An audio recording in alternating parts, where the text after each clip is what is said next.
Hello, everybody. Welcome back to the Words of Life channel, your daily Bible reading.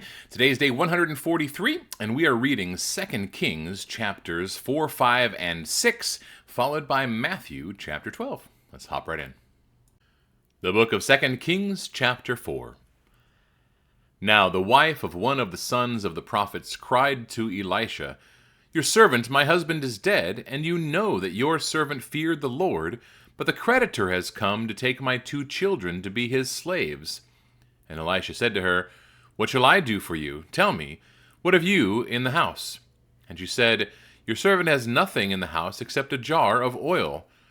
Then he said, "Go outside, borrow vessels from all your neighbors, empty vessels and not too few. Then go in and shut the door behind yourself and your sons, and pour into all these vessels. And when one is full, set it aside." So she went from him and shut the door behind herself and her sons. And as she poured, they brought the vessels to her. When the vessels were full, she said to her son, "Bring me another vessel." And he said to her, "There is not another." Then the oil stopped flowing. She came and told the man of God, and he said, "Go, sell the oil and pay your debts, and you and your sons can live on the rest." One day Elisha went on to Shunem, where a wealthy woman lived, who urged him to eat some food.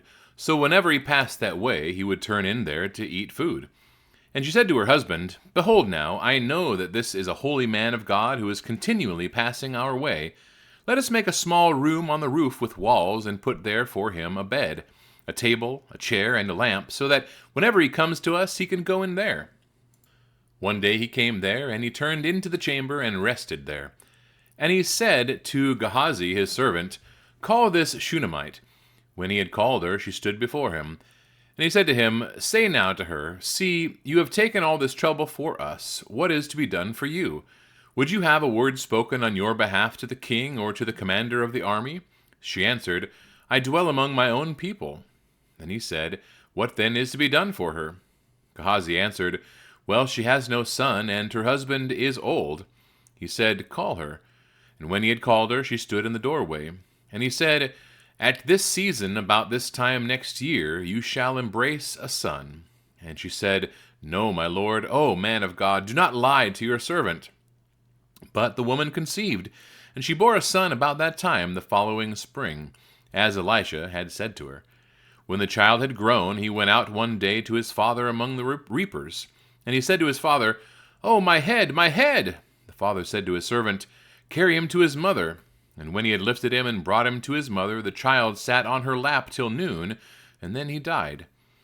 And she went up and laid him on the bed of the man of God, and shut the door behind him, and went out. Then she called to her husband and said, "Send me one of the servants and one of the donkeys, that I may quickly go to the man of God and come back again." And he said, "Why will you go to him today? It is neither new moon nor Sabbath." She said, "All is well." Then she saddled the donkey, and she said to her servant, "Urge the animal on, do not slacken the pace for me unless I tell you." So she set out and came to the man of God at Mount Carmel. When the man of God saw her coming, he said to Gehazi his servant, "Look, there is the Shunammite. Run at once to meet her, and say to her, Is all well with you? Is all well with your husband? Is all well with the child?" And she answered, "All is well." And when she came to the mountain to the man of God, she caught hold of his feet, and Gehazi came to push her away. But the man of God said, "Leave her alone, for she is in bitter distress, and the Lord has hidden it from me and has not told me." Then she said, "Did I ask my Lord for a son? Did I not say, 'Do not deceive me'?" He said to Gehazi, "Tie up your garment and take my staff in your hand and go. If you meet anyone, do not greet him, and if anyone greets you, do not reply, and lay my staff on the face of the child." Then the mother of the child said, "As the Lord lives, and as you yourself live, I will not leave you." So he arose and followed her. Gehazi went on ahead and laid the staff on the face of the child, but there was no sound or sign of life. Therefore he returned to meet him and told him, "The child has not awakened." When Elisha came into the house, he saw the child lying dead on his bed. So he went in and shut the door behind the two of them, and prayed to the Lord. Then he went up and lay on the child, putting his mouth on his mouth, his eyes on his eyes, and his hands on his hands. And as he stretched himself upon him, the flesh of the child became warm. Then he got up again and walked once back and forth in the house, and went up and stretched himself upon him. The child sneezed 7 times, and the child opened his eyes. Then he summoned Gehazi, and said, Call this Shunammite. So he called her, and when she came to him, he said, Pick up your son. She came and fell at his feet, bowing to the ground. Then she picked up her son, and went out. And Elisha came again to Gilgal, when there was a famine in the land. And as the sons of the prophets were sitting before him, he said to his servant, Set on the large pot, and boil stew for the sons of the prophets. One of them went out into the field to gather herbs, and found a wild vine, and gathered from it his lap full of wild gourds, and came and cut them up into the pot of stew, not knowing what they were. And they poured out some for the men to eat, but while they were eating of the stew, they cried out, O man of God, there is death in the pot! And they could not eat it. He said, Then bring flour. And he threw it into the pot, and said, Pour some out for the men, that they may eat. And there was no harm in the pot. A man came from Baal Shalisha, bringing the man of God bread of the first fruits, 20 loaves of barley, and fresh ears of grain in his sack. And Elisha said, Give to the men, that they may eat. But his servant said, How can I set this before 100 men? So he repeated, Give them to the men, that they may eat. For thus says the Lord, They shall eat and have some left. So he set it before them, and they ate, and had some left, according to the word of the Lord. 2 Kings chapter 5. Naaman, commander of the army of the king of Syria, was a great man with his master and in high favor, because by him the Lord had given victory to Syria. He was a mighty man of valor, but he was a leper. Now the Syrians, on one of their raids, had carried off a little girl from the land of Israel, and she worked in the service of Naaman's wife. She said to her mistress, Would that my lord were with the prophet who is in Samaria. He would cure him of this leprosy. So Naaman went in and told his lord. Thus and so spoke the girl from the land of Israel. And the king of Syria said, Go now, and I will send a letter to the king of Israel. So he went, taking with him 10 talents of silver, 6,000 shekels of gold, and 10 changes of clothing. And he brought the letter to the king of Israel, which read, When this letter reaches you, know that I have sent to you Naaman my servant, that you may cure him of his leprosy. And when the king of Israel read the letter, he tore his clothes and said, Am I God to kill and to make alive, that this man sends word to me to cure a man of his leprosy? Only consider and see how he is seeking a quarrel with me. But when Elisha, the man of God, heard that the king of Israel had torn his clothes, he sent to the king, saying, Why have you torn your clothes? Let him come now to me, that he may know that there is a prophet in Israel. So Naaman came with his horses and chariots, and stood at the door of Elisha's house. And Elisha sent a messenger to him, saying, Go and wash in the Jordan 7 times, and your flesh shall be restored, and you shall be clean. But Naaman was angry, and went away, saying, Behold, I thought that he would surely come out to me, and stand, and call upon the name of the Lord his God, and wave his hand over the place, and cure the leper. Are not Abana and Pharpar, the rivers of Damascus, better than all the waters of Israel? Could I not wash in them and be clean? So he turned and went away in a rage. But his servants came near and said to him, My father, it is a great word the prophet has spoken to you. Will you not do it? Has he actually said to you, Wash and be clean? So he went down and dipped himself 7 times in the Jordan, according to the word of the man of God, and his flesh was restored like the flesh of a little child, and he was clean. Then he returned to the man of God, he and all his company, and he came and stood before him. And he said, Behold, I know that there is no God in all the earth but in Israel. So accept now a present from your servant. But he said, As the Lord lives, before whom I stand, I will receive none. And he urged him to take it, but he refused. Then Naaman said, If not, please let there be given to your servant 2 mule loads of earth, for from now on your servant will not offer burnt offering or sacrifice to any god but the Lord. In this matter may the Lord pardon your servant, when my master goes into the house of Rimmon to worship there, leaning on my arm, and I bow myself in the house of Rimmon. When I bow myself in the house of Rimmon, the Lord pardon your servant in this matter. He said, Go in peace. But when Naaman had gone from him a short distance, Gehazi, the servant of Elisha the man of God, said, "See, my master has spared this Naaman the Syrian in not accepting from his hand what he brought. As the Lord lives, I will run after him and get something from him." So Gehazi followed Naaman, and when Naaman saw someone running after him, he got down from the chariot to meet him and said, "Is all well?" And he said, "All is well. My master has sent me to say, there have just now come to me from the hill country of Ephraim 2 young men of the sons of the prophets. Please give them a talent of silver and 2 changes of clothing." And Naaman said, "Be pleased to accept 2 talents." And he urged him and tied up 2 talents of silver in 2 bags with 2 changes of clothing, and laid them on 2 of his servants. And they carried them before Gehazi. And when he came to the hill, he took them from their hand and put them in the house, and he sent the men away, and they departed. He went in and stood before his master, and Elisha said to him, "Where have you been, Gehazi?" And he said, "Your servant went nowhere." But he said to him, "Did not my heart go when the man turned from his chariot to meet you? Was it a time to accept money and garments, olive orchards and vineyards, sheep and oxen, male servants and female servants? Therefore the leprosy of Naaman shall cling to you and to your descendants forever." So he went out from his presence a leper like snow. 2 Kings chapter 6.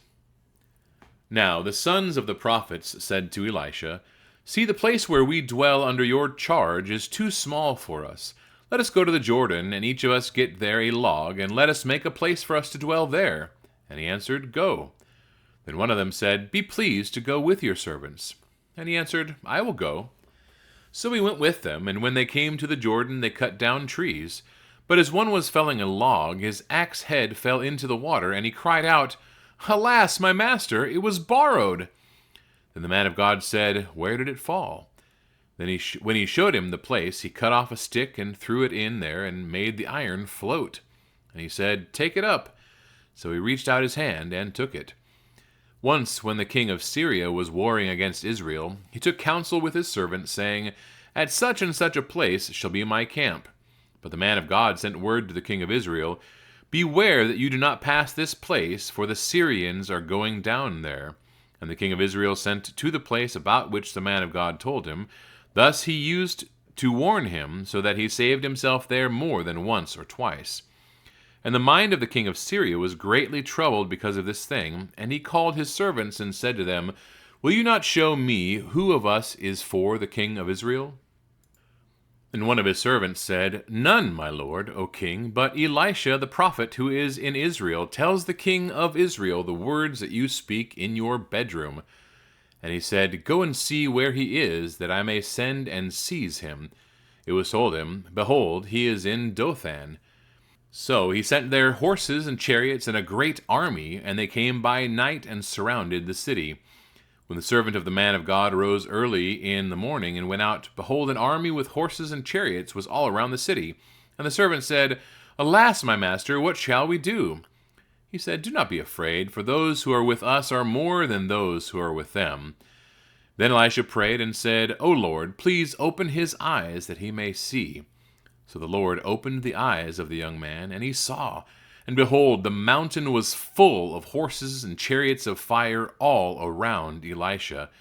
And when the Syrians came down against him, Elisha prayed to the Lord and said, "Please strike this people with blindness." So he struck them with blindness in accordance with the prayer of Elisha. And Elisha said to them, "This is not the way, and this is not the city. Follow me, and I will bring you to the man whom you seek." And he led them to Samaria. As soon as they entered Samaria, Elisha said, "O Lord, open the eyes of these men that they may see." So the Lord opened their eyes, and they saw, and behold, they were in the midst of Samaria. As soon as the king of Israel saw them, he said to Elisha, "My father, shall I strike them down? Shall I strike them down?" He answered, "You shall not strike them down. Would you strike down those whom you have taken captive with your sword and with your bow? Set bread and water before them, that they may eat and drink, and go to their master." So he prepared for them a great feast, and when they had eaten and drunk, he sent them away, and they went to their master. And the Syrians did not come again on raids into the land of Israel. Afterward, Ben-Hadad, king of Syria, mustered his entire army and went up and besieged Samaria. And there was a great famine in Samaria as they besieged it, until a donkey's head was sold for 80 shekels of silver, and the fourth part of a cab of dove's dung for 5 shekels of silver.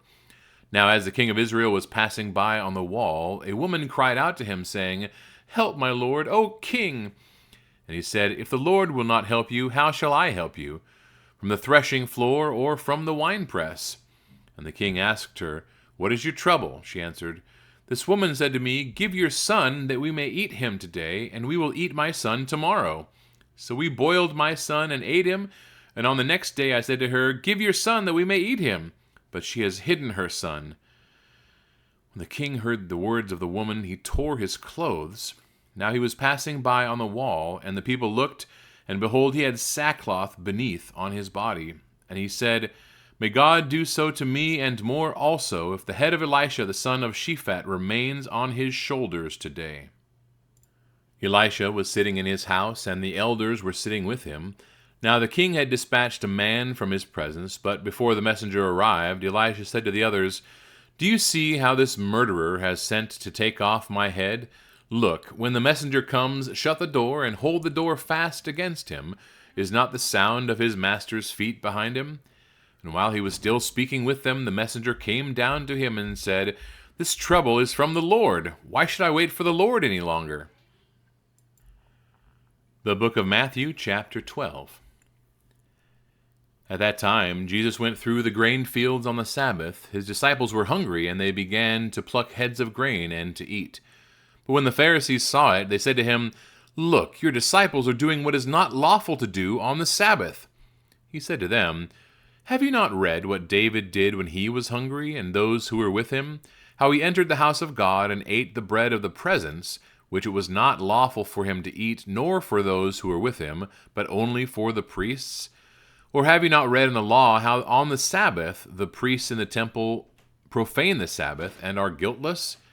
I tell you, something greater than the temple is here. And if you had known what this means, 'I desire mercy and not sacrifice,' you would not have condemned the guiltless. For the Son of Man is Lord of the Sabbath." He went on from there and entered their synagogue. And a man was there with a withered hand, and they asked him, "Is it lawful to heal on the Sabbath?" So that they might accuse him. He said to them, "Which one of you who has a sheep, if it falls into a pit on the Sabbath, will not take hold of it and lift it out? Of how much more value is a man than a sheep?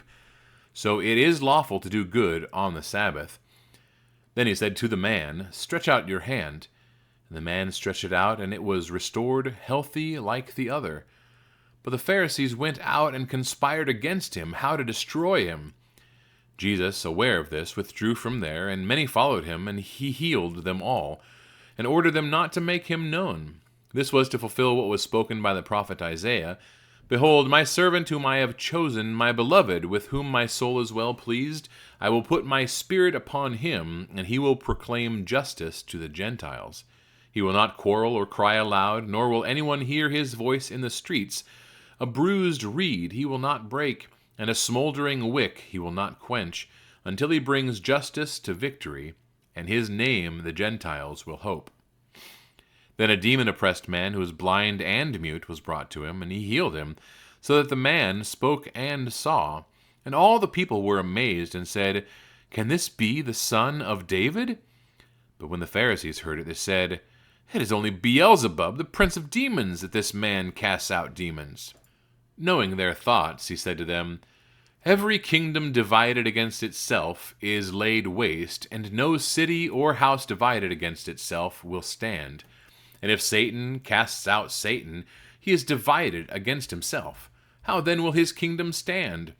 And if I cast out demons by Beelzebul, by whom do your sons cast them out? Therefore they will be your judges. But if it is by the Spirit of God that I cast out demons, then the kingdom of God has come upon you. Or how can someone enter a strong man's house and plunder his goods, unless he first binds the strong man? Then indeed he may plunder his house. Whoever is not with me is against me, and whoever does not gather with me scatters. Therefore I tell you, every sin and blasphemy will be forgiven people, but the blasphemy against the Spirit will not be forgiven. And whoever speaks a word against the Son of Man will be forgiven, but whoever speaks against the Holy Spirit will not be forgiven, either in this age or in the age to come. Either make the tree good and its fruit good, or make the tree bad and its fruit bad, for the tree is known by its fruit.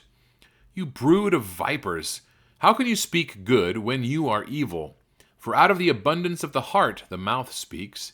The good person out of his good treasures bring forth good, and the evil person out of his evil treasure brings forth evil.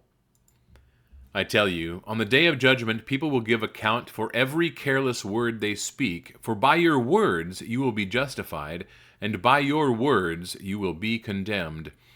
Then some of the scribes and Pharisees answered him, saying, Teacher, we wish to see a sign from you. But he answered them, An evil and adulterous generation seeks for a sign, but no sign will be given to it except the sign of the prophet Jonah. For just as Jonah was 3 days and 3 nights in the belly of the great fish, so will the Son of Man be 3 days and 3 nights in the heart of the earth. The men of Nineveh will rise up at the judgment with this generation and condemn it, for they repented at the preaching of Jonah, and behold, something greater than Jonah is here. The queen of the south will rise up at the judgment with this generation and condemn it, for she came from the ends of the earth to hear the wisdom of Solomon. And behold, something greater than Solomon is here. When the unclean spirit is gone out of a person, it passes through waterless places seeking rest, but finds none. Then it says, I will return to my house from which I came. And when it comes, it finds the house empty, swept, and put in order. Then it goes and brings with it 7 other spirits, more evil than itself, and they enter and dwell there, and the last state of that person is worse than the first. So also will it be with this evil generation. While he was still speaking to the people, behold, his mother and his brothers stood outside, asking to speak to him. But he replied to the man who told him, Who is my mother, and who are my brothers? And stretching out his hand toward his disciples, he said, Here are my mother and my brothers. For whoever does the will of my Father in heaven is my brother and sister and mother. All right, that wraps up our reading for today, everybody. Thank you so much for continuing with me all the way through day 143. That was an awesome read. I had forgotten a lot of the stories about Elisha and how many miracles he did and how many acts of great kindness he did among the people of Israel and the surrounding country. And, of course, the works of Jesus are no less awesome. So very inspiring reading for today. I hope you were built up and lifted up and excited to be in the Word like I was. God bless you all. We will see you back tomorrow for day 144.